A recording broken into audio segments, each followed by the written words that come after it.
అధ్యక్ష ఇంత serious issue అయ్యి బీఎస్సీలో పెట్టాల్సింది పెట్టలేదు. ఇప్పుడు ఫీ రీఎంబర్స్మెంట్ గురించి మాట్లాడుతున్నారు. గత ప్రభుత్వం దిగిన టైంకి ఎంత ఫీ రీఎంబర్స్మెంట్ పెండింగ్ ఉంది అధ్యక్ష? 4,000 కోట్లు పెండింగ్ ఉంది. కోవిడ్ అప్పటి నుంచి మీరు పెండింగ్ పెట్టి పోయి మీరు తల్లి ఇది బాగాలేదమ్మా, బాగాలేదు, ఇది బాగాలేదు అధ్యక్ష. కోవిడ్ అప్పుడు 644 కోట్లు ఎగ్గొట్టారు అధ్యక్ష.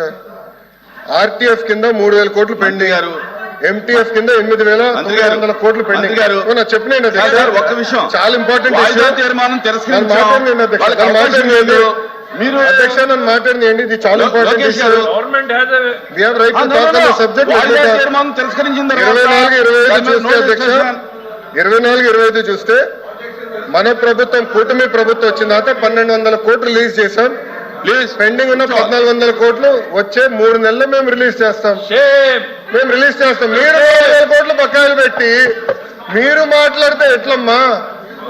4,000 crores 4,000 కోట్లు మీరు బకాయిలు పెట్టి పోయి మీరు మాట్లాడారు.